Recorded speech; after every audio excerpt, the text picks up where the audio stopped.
Israel তাদের হাতেও এই ধরনের অস্ত্র আছে বলে অসমর্থিত সূত্র সবসময় বলে, এবং এটা কিন্তু অলমোস্ট প্রমাণিত। তাদের এই কার্যক্রম বহু পুরনো এবং তারা এতে সফলতাও পেয়েছে, এটা সবাই জানে। অতএব তাদের কাছেও তো আছে, তারা কি সেটা ব্যবহার করতে পারে? পারে না। এখন পাগলাটে মানুষকে বা কে পাগলাটে নয় এটাও প্রমাণ সাপেক্ষ, কারণ আচরণের ভেতর দিয়ে যদি পাগলাটেপনা কেউ বিবেচনা করে তাহলে সবারই একটা সাধারণ জ্ঞান আছে এবং সেখান থেকে বুঝতে পারবে যে কে পাগলাটে এবং কে না। আর আমার কাছে মনে হয়েছে যে ডোনাল্ড ট্রাম্পের পুরনো ইতিহাস যদি আপনারা সবাই দেখেন, আমরা দেখি, তাহলে দেখব উনি মিডিয়ার প্রতি তার এক ধরনের আগ্রহ সবসময় ছিল ছোটবেলা থেকে, এবং উনি এমনকি ছবিতে অভিনয় করেছেন, হোম অ্যালোন ছবিতে উনি অভিনয় করেছেন, আপনার মনে আছে কিনা জানি না।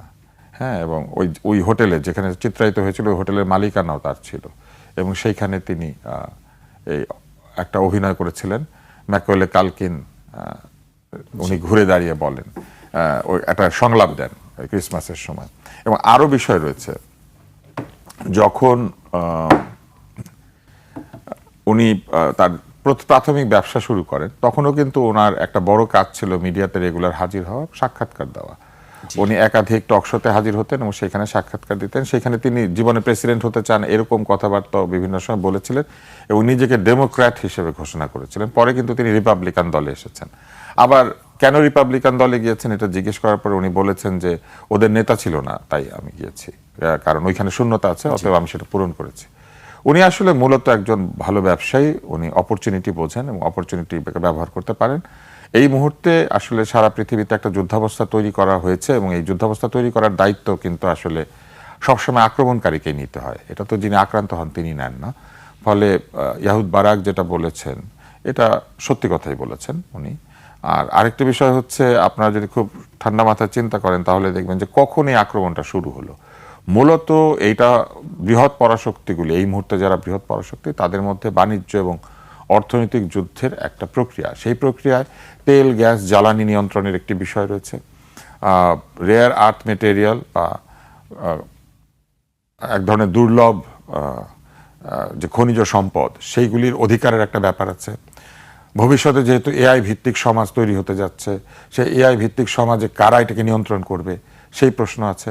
এই সব কিছু মিলিয়ে আসলে পৃথিবীতে একটা নতুন পোলারাইজেশনের সম্ভাবনা দেখা দিয়েছে, যেখানে কোনো কোনো ক্ষেত্রে একটু দুর্বল অবস্থানে রয়েছে মার্কিন যুক্তরাষ্ট্র। সেই কারণে আমার মনে হয় যে ডোনাল্ড ট্রাম্প যা করছেন তার দেশের জন্য আসলে ঠিক ভেবে সেটা করছেন, কিন্তু এটার জন্য পৃথিবীতে কি প্রতিক্রিয়া হতে পারে এটা নিয়ে তার মাথা ব্যথা নাই। এবং এই মাথা ব্যথা যে তার পৃথিবী নিয়ে নাই এটা আমরা আগেও দেখেছি। যেমন কোভিডের সময় উনি, আপনার মনে আছে নিশ্চয়ই, যে বলেছিলেন এটা চায়না ভাইরাস, এটা চীন থেকে এসেছে। উনি কিন্তু কোনো তথ্য ছাড়াই বলে দিয়েছিলেন। তারপরে উনি আরো একটা কাণ্ড করেছিলেন, তহবিল বন্ধ করে দিয়েছিলেন, WHO তহবিল বন্ধ করে দিয়েছিলেন এবং WHO থেকে নিজেদেরকে সরিয়ে নেওয়ার ঘোষণা দিয়েছিলেন। উনি পরিবেশ বিষয়ক যে সম্মেলন সেখান থেকেও নিজেদেরকে প্রত্যাহার করে নিয়েছেন এবং পরিবেশ সংক্রান্ত বিষয়কে সব বলেছেন গাঁজাখুরি। তো এরকম অনেক কিছু তিনি করেছেন, যার জন্য আমার কাছে মনে হয় যে আচরণ ভিত্তিক বিবেচনায় গেলে কে পাগলাটে এইটা আসলে মানুষ বুঝতে পারে। তারপরেও এত শক্তি তাদের, যে শক্তির মধ্যে তারা কিন্তু আপনি দেখবেন যে বিভিন্ন ধরনের অস্ত্র ব্যবহার করে থাকে তারা তাদের প্রতিপক্ষকে দমন করার জন্য।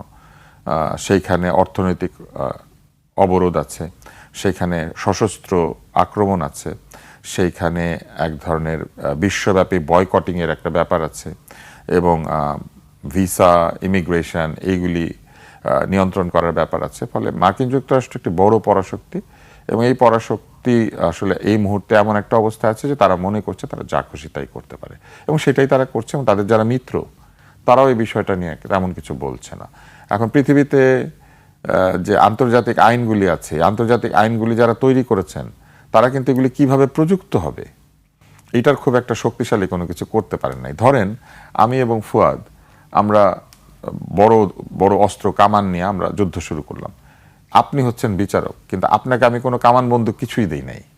আপনি কি আমাদের মাঝখানে দাঁড়িয়ে বলতে পারবেন থামো? এটা পারবেন না। আপনি দূর থেকে বলবেন এটা ঠিক হচ্ছে না, এটা কি করছেন, কিন্তু মাঝখানে আপনি দাঁড়ানোর ঝুঁকি নেবেন না। তো আমাদের যত আন্তর্জাতিক সংস্থাগুলি আছে যারা বিচার আচার করে এদের কারোই তো কোনো বাহিনী নাই। আপনি তো বলতে পারবেন না যে তুমি যদি না থামো তোমাকে আমি শায়েস্তা করবো, এটা তো আপনি বলতে পারছেন না। জাতিসংঘ তৈরি করে ওই জাতিসংঘে এই মোড়লদেরকেই দায়িত্ব দেওয়া হয়েছে পৃথিবীর শান্তি রক্ষার্থে, কিন্তু মোড়লরা যদি নিজেরা ঝগড়া করে তাহলে কে এটাকে রক্ষা করবে? এটার কোনো রক্ষা কবচ নাই। তো লিগ অফ নেশনস যেভাবে ব্যর্থ হয়ে গিয়েছিল, আমাদের জাতিসংঘ সেভাবে ব্যর্থ হয়ে যাচ্ছে, এবং এই ব্যর্থতার নমুনা তো অনেক আছে। তার মধ্যে একটা ব্যর্থতা আমাদের দেশেও হয়েছে। আপনার নিশ্চয়ই মনে আছে গত বছর ইউএন মহাসচিব, জাতিসংঘের মহাসচিব বাংলাদেশে এসে আমাদের প্রধান উপদেষ্টার সাথে একবেলা নাকি রোজাও রেখেছিলেন। এইটা আমি প্রথম শুনলাম যে আমাদের রমজান মাসে অন্য ধর্মের লোক রোজা রাখে, তো ভালো। তারপরে তারা ঘোষণা দিয়েছিলেন এবং আমাদের প্রধান উপদেষ্টা যে এই বছরের ঈদের নামাজ উনি রোহিঙ্গাদের সাথে পড়বেন।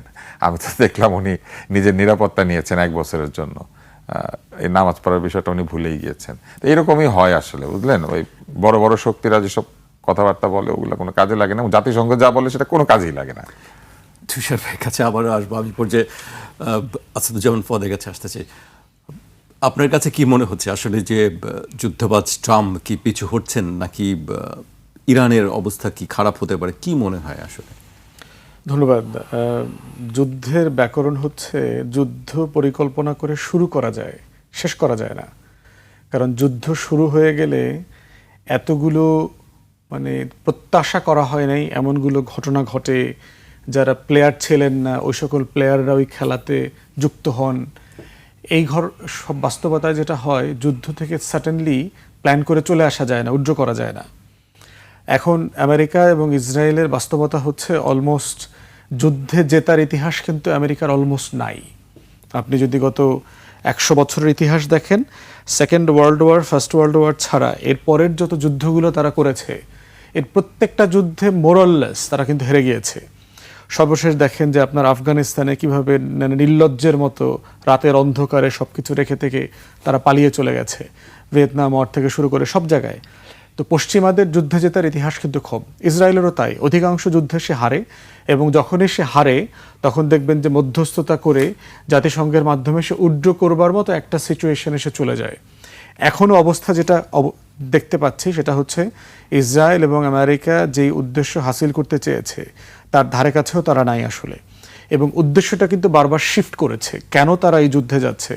আপনি যদি প্রথম যেদিন সে বোম্বিং শুরু করে 6 দিন আগে সেখানে যদি ব্রিফিংটা দেখেন, সেখানে ট্রাম্প বলছে যে eminent threat to the United states of America এবং তার পিপল, যে যুক্তরাষ্ট্র এবং তার জনগণের প্রতি ইরানের পক্ষ থেকে একটা অবিলম্বে একটা হুমকি আসতেছে তাদের নিরাপত্তার প্রশ্নে।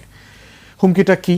যুদ্ধ কিন্তু অফিসিয়ালি ডিক্লেয়ার করতে কংগ্রেসের অনুমোদন লাগে, পার্লামেন্টের অনুমোদন লাগে, সেখানে পার্লামেন্টের অনুমোদন নেয় নেই, এবং সে পার্লামেন্টের কাছে এটা বলেও নাই যে তার থ্রেটটা কি। ক্রস পার্টি লিডারদেরকে ডাকবে, অ্যাটলিস্ট বলবে যে this the situation, intelligence agency কি বলছে না বলছে। এরপরে দেখলাম কিছুক্ষণ পরেই, 1 দিন না 2 দিন পরে বলছে যে ওখানে রেজিম চেঞ্জ হবে, আমরা নতুন রেজিম বসাবো, যারা গণতন্ত্রের জন্য ইরানি জনগণকে তারা গণতন্ত্র উপহার দেবে, ব্লা ব্লা ব্লা, যেগুলো তারা ইরাক দখল করার সময়, বিভিন্ন দেশ দখল করার সময় যেগুলো কথাগুলো তারা বলে। ওখানে কোনো রেজিম চেঞ্জ হয় নাই। খামিনিকে মারলে অথবা কয়েকজন জেনারেলকে মারলেই, গত জুন মাসে তো কয়েক ডজন জেনারেল মিলিটারি অফিসারকে মারা হয়েছে। কি হয়েছে আমেরিকাতে?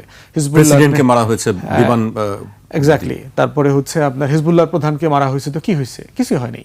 তো সেই কারণে রেজিম চেঞ্জ এখানে হয়নি।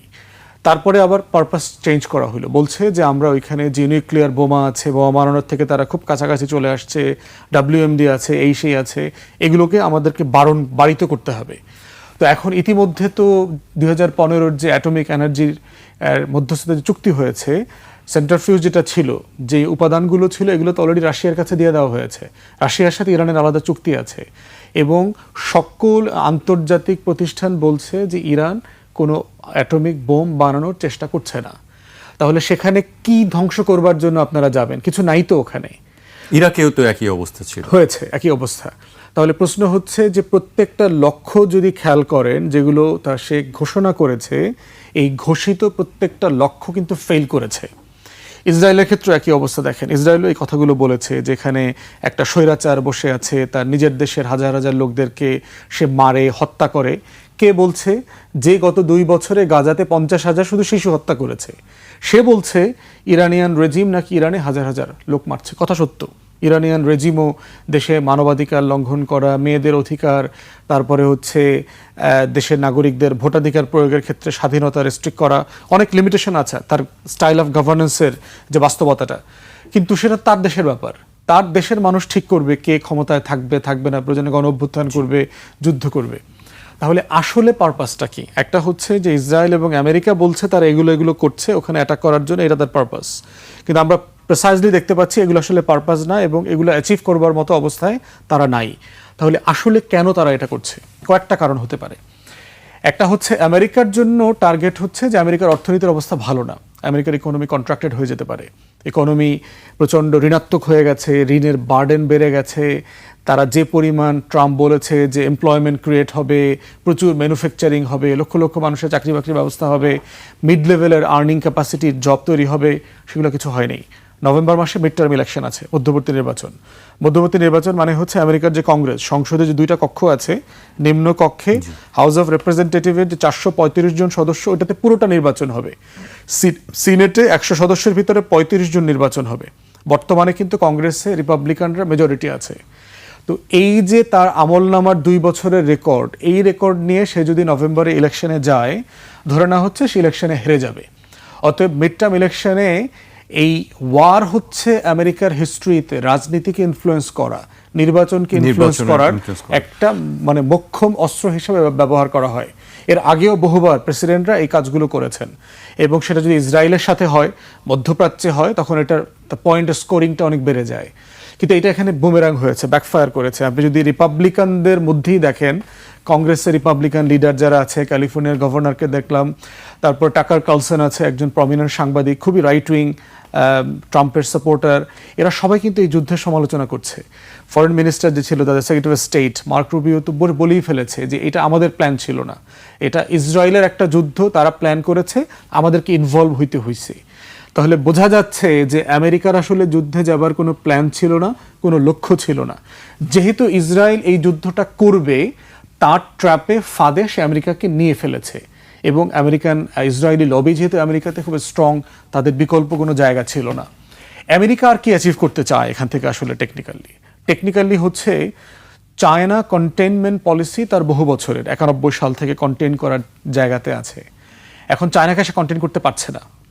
চায়নার ইকোনমি ডেভেলপ করছে, অনেক ইন্ডেক্সে চায়না আমেরিকাকে ছাড়িয়ে গেছে, মিলিটারি পাওয়ার ডেভেলপ করছে, চায়নার প্রতিবেশী দেশগুলোর সাথে চায়নার সম্পর্ক ভালো, চায়নার হাতে প্রচুর মানে এক্সট্রা মানি আছে। যেখানে পশ্চিমাদের অবস্থা হয়েছে তারা ঋণগ্রস্ত, আপনার ডলার ছাপায়, কাগজ ছাপায়, বন্ড তৈরি করে, ঋণপত্র তৈরি করে দেশ চালাচ্ছে।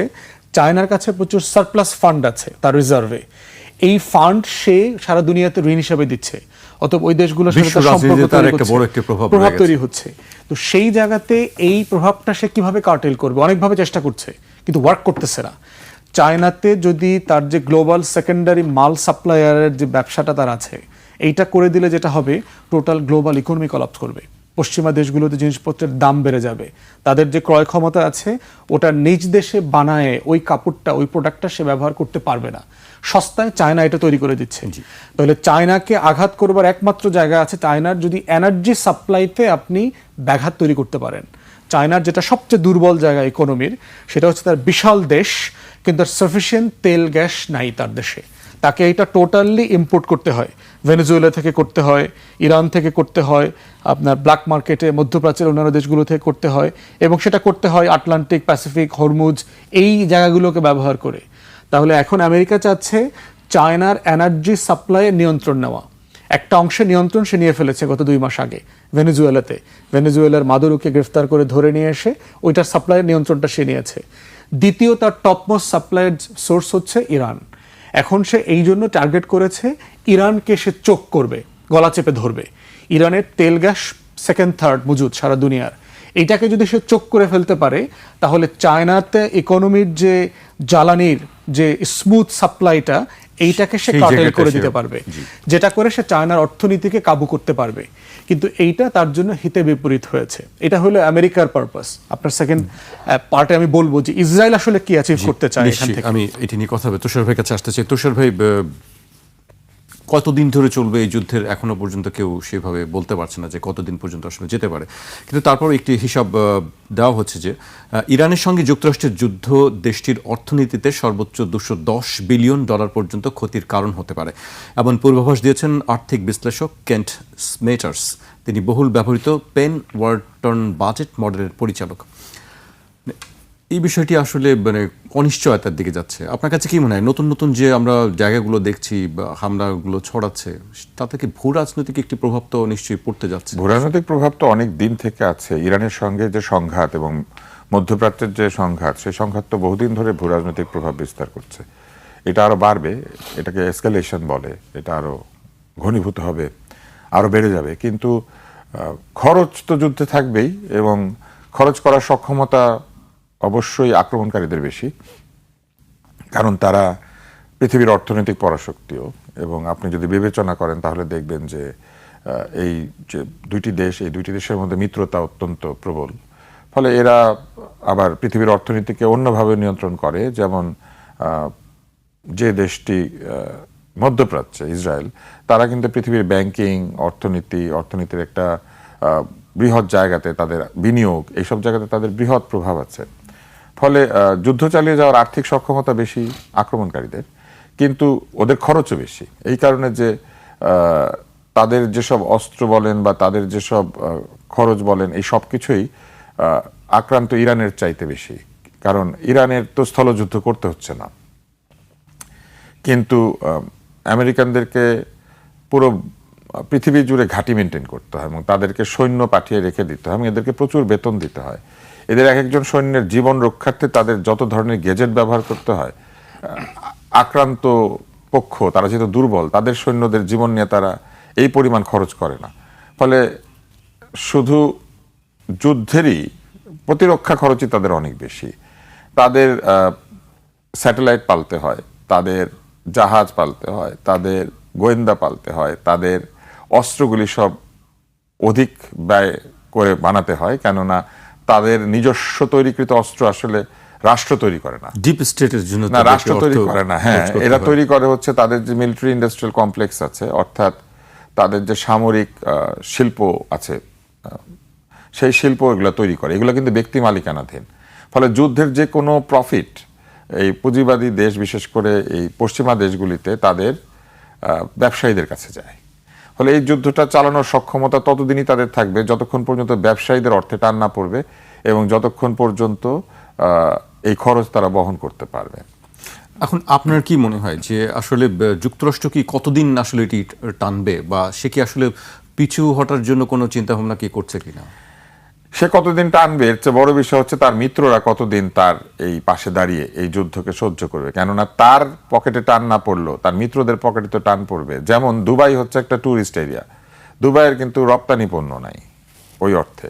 দুবাই হচ্ছে একটা জায়গা যেখানে এটা একটা হাব, যেখানে এশিয়াতে যারা সাপ্লাই চেন মেনটেন করে, এশিয়ার একটা অংশে সাপ্লাই চেন মেনটেন করার জন্য দুবাইয়ের পোর্ট, দুবাইয়ের গুদাম বা স্টোরেজ সিস্টেম, দুবাইয়ের ফ্রি জোন, এগুলাকে ব্যবহার করে। ফলে দুবাইতে যদি ট্যুরিস্ট আসা কমে যায়, দুবাইতে যদি লোকজন থাকতে না চায়, দুবাইতে যদি জাহাজ আসা যাওয়া কমে যায়, তাহলে বিপদে পড়বে দুবাই। দুবাই কিন্তু তেল সমৃদ্ধ দেশ না। আরব আমিরাতের কথা যদি চিন্তা করেন, মধ্যপ্রাচ্যই একটি মানে ইউএই যেখানে আছে, তো সেইখানে যদি আপনি চিন্তা করেন আবুধাবি আবার কিছু তেল বিক্রি করে। আবার যদি আপনি ছোট ছোট স্টেটগুলোর কথা চিন্তা করেন, তারা আবার পর্যটনের উপর নির্ভরশীল। আবার আপনি যদি বাহরাইনের কথা চিন্তা করেন, বাহরাইনেরও একই অবস্থা। তারপরে যদি আপনি এই পাশে আসেন সৌদি আরবের একটা বড় ব্যবসা হচ্ছে হজ, এবং হজের মাধ্যমে তারা প্রচুর আয় করে। তারা তো শান্তিতেই ছিল আসলে মধ্যপ্রাচ্যের লোকজন। হঠাৎ যুদ্ধ, বিমান চলাচল যে বন্ধ হচ্ছে, যেমন কাতারে বিমান চলাচল যে বন্ধ হচ্ছে, দোহাতে বিমান যাচ্ছে না, এটা ক্ষতিকার হবে কাতারে। তো এই মিত্রগুলি একটা সময় বলবে যে এই যুদ্ধ যদি তুমি করো, আমার এই যুদ্ধ করার সক্ষমতা আমার নাই, আমি এই যুদ্ধের মধ্যে থাকতে পারবো না। জি, আপনার কাছে আবারও শুনবো বিস্তারিত। আমাকে একটি বিরতিতে যেতে হচ্ছে। দর্শক, একটি বিরতি নিচ্ছি, ফিরছি এখনই।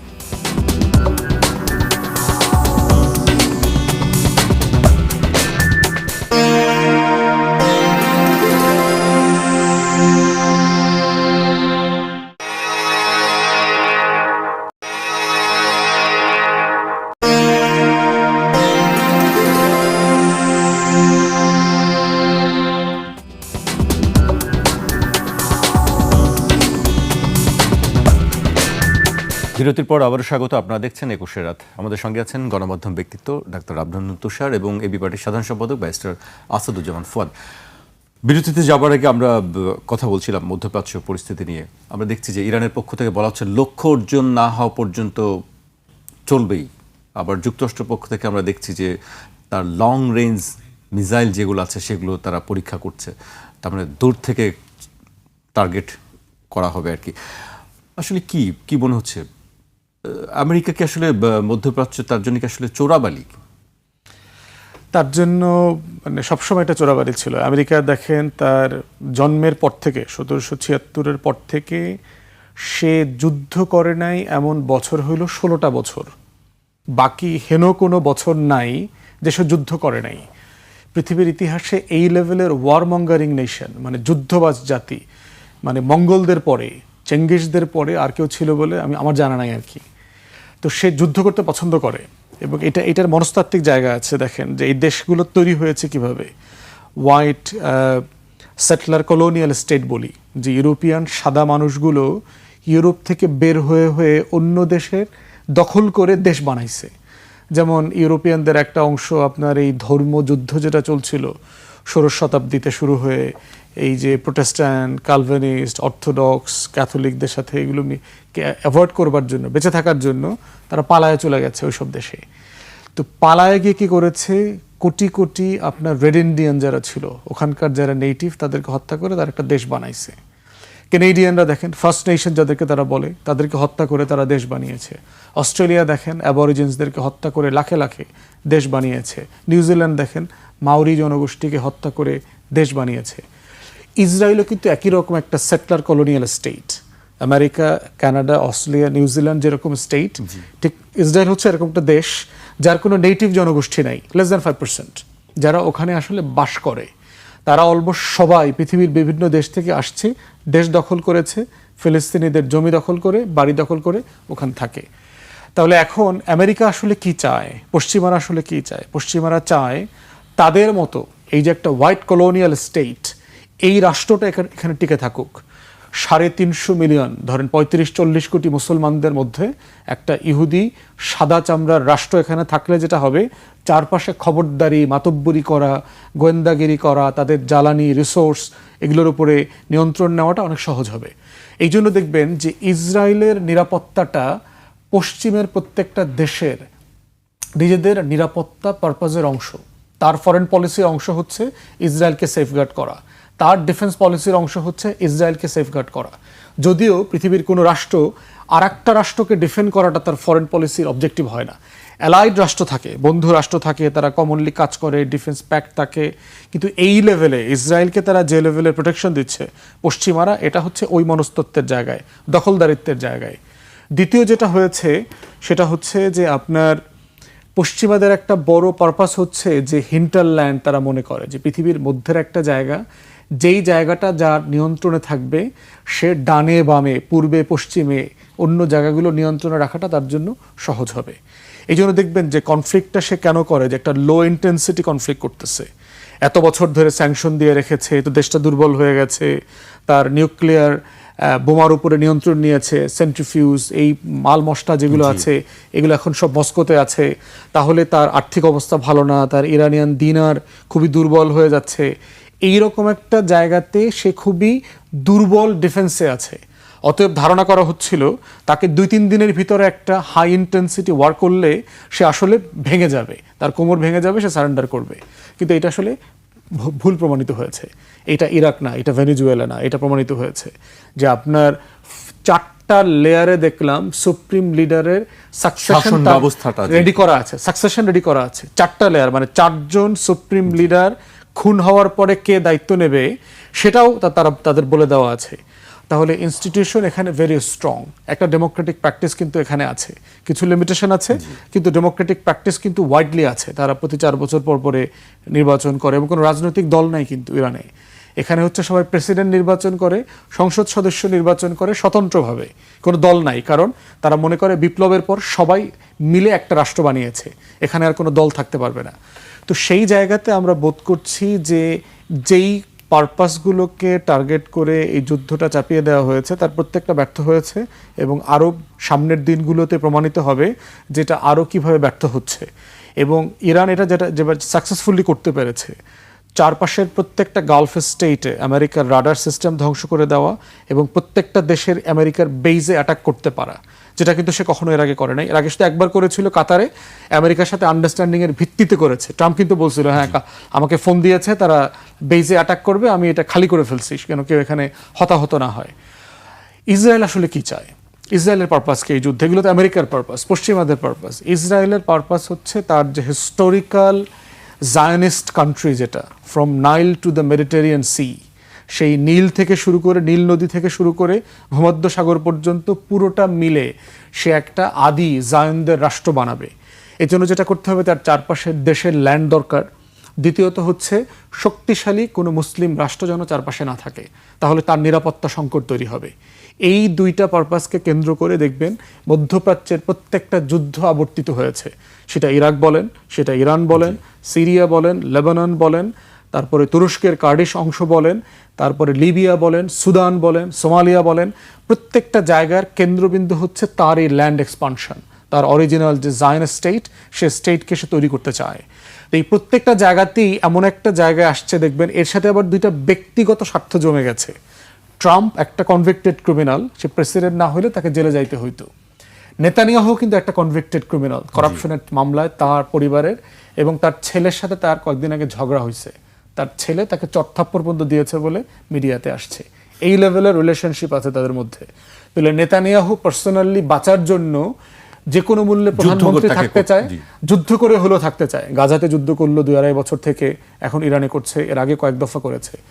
ট্রাম্পও একইভাবে জেলে যাওয়া থেকে বাড়িত হবার জন্য তার একমাত্র উপায় হচ্ছে প্রেসিডেন্সিয়াল প্রিভিলেজকে অ্যাভেইল করা, প্রেসিডেন্ট হওয়া। এই সব কিছু মিলিয়ে যেটা হচ্ছে যে আসলে তারা যে আগুন নিয়ে খেলছে, এটা আসলে তার নিজের ঘর, তার রোমকে সে পুড়িয়ে দেবে। এটা দিয়ে সে আসলে যা অ্যাচিভ করতে চাচ্ছে, ইরান অন্য দেশগুলোর মতো দেশ না, সেটা ইতিমধ্যে সে প্রমাণ করে দিয়েছে। জি, আপনি দুটি বিষয় খুব বলছিলেন চমৎকার, যে আসলে এর সঙ্গে দুটি ব্যক্তির স্বার্থ জড়িয়ে গেছে এটির সঙ্গে। আমি আপনার কাছে আবার আসবো, আমি তুষার ভাইয়ের কাছে আসতে চাই। তুষার ভাই, একটু দেশের দিকে দৃষ্টি দেই। অনেকক্ষণ যুদ্ধ নিয়ে কথা হলো।